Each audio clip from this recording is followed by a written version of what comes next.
Bonjour à tous et je suis ravie de vous retrouver pour la lecture de vos énergies générales pour cette semaine du 13 juillet au 19 juillet. J'espère que vous allez tous très bien. Donc on va regarder un peu quelles sont les énergies qui vont nous accompagner durant cette semaine. Donc je rappelle que c'est un tirage général, ça ne parlera pas forcément à tout le monde, prenez vraiment ce qui vous parle. Et puis pour les personnes qui souhaitent une guidance personnalisée, vous pouvez me joindre via mon site julieguidance.com. Vous aurez toutes les infos nécessaires à ce sujet. Allez, c'est parti, on va regarder ça avec le petit oracle des animaux de pouvoir. Ensuite, j'ai eu envie de prendre la sagesse de l'oracle, la sagesse d'Avalon et également l'oracle d'Amaham, ici. Et puis on développera avec un tarot et j'ai choisi le tarot Histoire de sorcière, ici. Et puis évidemment, un petit message du tarot des anges gardiens pour conclure. Et puis voilà. Allez, c'est parti.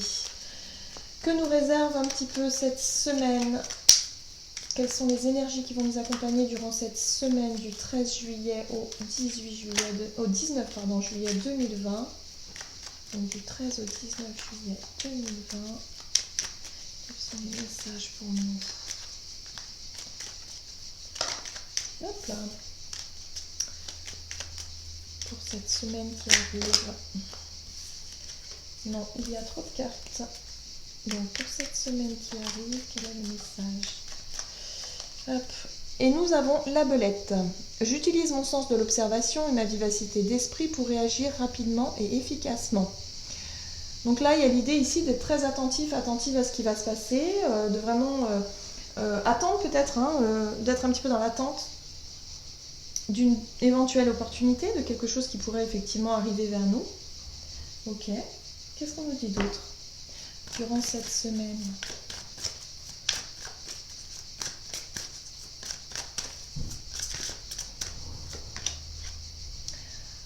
Alors, nous avons la carte faire le ménage. Bon, alors, pour certains, ça peut être effectivement faire le ménage, au sens propre du terme. Mais on va pouvoir aussi en profiter pour renouveler. C'est une énergie peut-être de renouvellement, voilà, de trier, de vider, de faire de la place, peut-être un gros ménage aussi chez vous, mais un ménage en vous aussi, ça peut être un nettoyage énergétique, ça peut être effectivement de nouvelles énergies qui peuvent arriver, peut-être de nouvelles rencontres sur le plan social qui pourraient faire en sorte de changer un peu on va dire au niveau relationnel. On peut être sur tout un tas de choses ici, mais il y a l'idée de renouvellement énergétique. C'est pour ça que je sentais les opportunités ici. Il y a peut-être des choses qui peuvent arriver vers nous et des occasions à saisir. Voilà. Alors, avec la sagesse d'Avalon, nous avons la grande prêtresse qui nous parle de discernement, pressentiment, de prophétie et de vision. Donc là, on nous dit ici que pour cette semaine, on va pouvoir vraiment se faire confiance, écouter son intuition, ses ressentis, d'être vraiment en accord avec nos perceptions, notre côté instinctif. Comment je pourrais dire ça? Oui, notre instinct, tout simplement, notre instinct, nos pressentiments, nos ressentis. Ok. Ça, c'est une très jolie carte. Avec l'oracle d'Amaham, nous avons la spontanée, qui nous parle de situations inattendues, de quelque chose de... voilà, peut-être des énergies comme ça qui vont vous surprendre, où on va se laisser peut-être guider, on va se laisser emmener, embarquer par les situations qui viennent à nous, je sais pas. Il y a l'idée ici d'avoir envie de changement, d'avoir envie de changer de routine, de dernière minute. Vous voyez l'idée? Peut-être que pour certains, vous n'avez pas forcément de vacances ou vous n'avez pas prévu, vous n'avez rien de prévu durant cette semaine. Peut-être que tout d'un coup, hop, dernière minute, ah bah oui, allez, je pars là-bas. Peut-être parce que j'ai des amis qui vont là-bas, ou je décide finalement de prendre quelques jours. Je décide, voilà, la spontanée. On est dans la spontanéité. Ça, c'est vraiment des choses qui sont plutôt sympas parce que tout ce qui est un petit peu surprenant, qui nous sort un peu de notre conditionnement, notre routine, de nos soucis, voilà, on a tous des soucis. plus ou moins important, mais il y a vraiment l'idée ici de, voilà, d'avoir un peu de joie, d'avoir un peu d'inattendu, de surprise. Donc ça, c'est plutôt sympa. Qu'est-ce qu'on nous dit au niveau du tarot concernant cette semaine, donc du 13 au 19 juillet 2020? Pour la semaine qui arrive, là, quelles sont les énergies, quelles sont les choses qui nous arrivent? Alors, nous avons la carte du pape, du hiérophante, qui nous parle effectivement de notre sagesse, de notre maturité, du fait de peut-être... on peut parler d'enseignement aussi. Peut-être d'avoir l'occasion de rencontrer quelqu'un qui peut nous apprendre énormément de choses sur nous-mêmes, sur la vie en général, sur le développement personnel.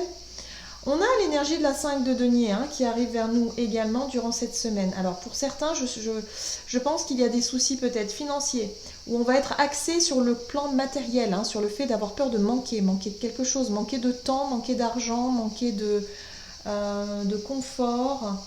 Voilà, il y a vraiment des questionnements. C'est pour ça que je sentais qu'il était peut-être temps pour certaines personnes de renouveler ses énergies, de changer un petit peu cette notion de routine, cette notion de conditionnement, d'être vraiment dans une situation un petit peu compliquée. Si par exemple on ressent ce manque d'argent et quelque part on a peur, on nourrit un petit peu cette peur-là, de dire mais comment est-ce qu'on va faire, ça risque d'être compliqué, j'ai peur qu'on n'arrive plus à, je sais pas, s'en sortir tout simplement.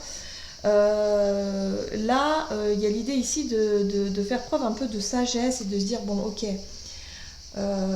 sur le plan financier il va falloir faire attention, mais voilà, ça sert à rien d'y penser nuit et jour, ressasser les choses indéfiniment, parce que ça ne fera pas avancer la situation.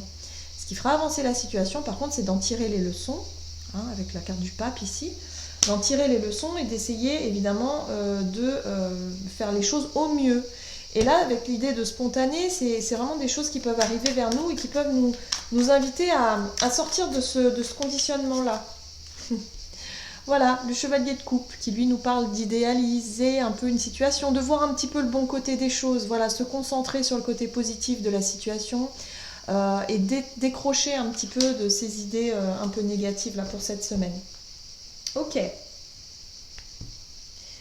Nous avons en dos de deck notre roi de Pentacle. Le roi de Pentacle, lui, il nous parle encore une fois, du côté matériel, du côté de savoir vraiment tirer parti d'une situation. Même si c'est une situation qui peut paraître compliquée par rapport peut-être à un certain manque de temps, manque d'argent, manque d'énergie, manque de quelque chose, ou la peur de manquer tout simplement.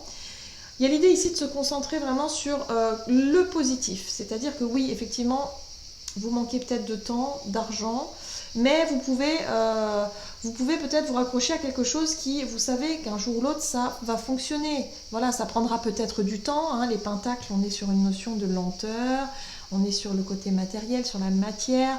Les intentions qu'on envoie comme ça à l'univers, elles mettent du temps vraiment à s'ancrer et à vraiment se concrétiser. Un projet, ça ne se fait pas en un jour. Mais là, il y a vraiment l'idée ici de savoir que vos efforts porteront leurs fruits. Avec ce roi de denier, c'est vraiment l'idée ici de se sentir stable, en sécurité, parce qu'on sait qu'à la longue, voilà, ce n'est que temporaire, là, ces soucis-là. C'est vraiment temporaire. C'est pour ça qu'on vous invite vraiment à vivre un petit peu au jour le jour durant cette semaine, à saisir les occasions, les opportunités qui viennent vers vous, la spontanée, elle nous parle de joie, de dernière minute, de choses qui arrivent comme ça, qui n'étaient pas prévues. On a envie de changer de quotidien, de changer d'énergie, pourquoi pas de changer de décoration chez vous ou de vous faire un grand ménage, un grand tri. Voilà, il y a des envies comme ça et on va avoir tendance à s'écouter. Avec la carte de la grande prêtresse, c'est ça, c'est que je pense que durant cette semaine, toutes nos envies, nos instincts, on va avoir tendance à nous écouter et à nous faire confiance beaucoup plus facilement. Et à décrocher sur certains problèmes et être vraiment dans un côté un petit peu... allez, tu cuis les petits oiseaux, quoi. Avec le chevalier de coupe, on va vraiment voir les choses du bon côté et ça fait du bien. Ça fait vraiment du bien ici. Allez, on va voir quel est le message du tarot des anges pour nous. Le petit conseil de la semaine qui arrive du 13 au 19 juillet. Qu'est-ce qu'on nous dit ici? Hop. On nous dit 8 de la prospérité. C'est le moment de parfaire vos connaissances et de développer vos aptitudes. Vous devez peut-être envisager de retourner sur les bancs de l'école, assister à des conférences ou vous former dans le domaine des arts thérapeutiques. Pourquoi ne pas envisager de changer de travail, de changer de voie? Chaque détail a son importance, sachez en tenir compte. Donc là, on vous dit que pour certaines personnes, vous pensez sérieusement à changer peut-être effectivement d'activité, de voie. Que peut-être financièrement, là, vous y arrivez plus. Je sais pas, il y a quelque chose ici qui peut vous inviter ou vous pousser à aller explorer d'autres horizons au niveau de votre activité d'une manière générale. Voilà, donc soyez un petit peu à l'écoute. Écoutez votre intuition, votre instinct, et puis il y a peut-être des surprises ici, des opportunités, des occasions de découvrir des choses durant cette semaine qui vont vous permettre justement d'apprendre, voilà, d'apprendre. Hein, avec la carte du pape, on peut être effectivement sur l'idée de chercher peut-être à apprendre des choses, sur la formation, sur l'idée de changer de travail, ou de, voilà, de découvrir certaines choses qui peuvent vous aider ici. Voilà, j'en ai terminé avec votre guidance. J'espère que celle-ci vous aura parlé et vous aura plu. N'hésitez pas à commenter et liker la vidéo. En tout cas, moi, je vous souhaite de passer une merveilleuse semaine. Je vous embrasse et je vous dis à tout bientôt.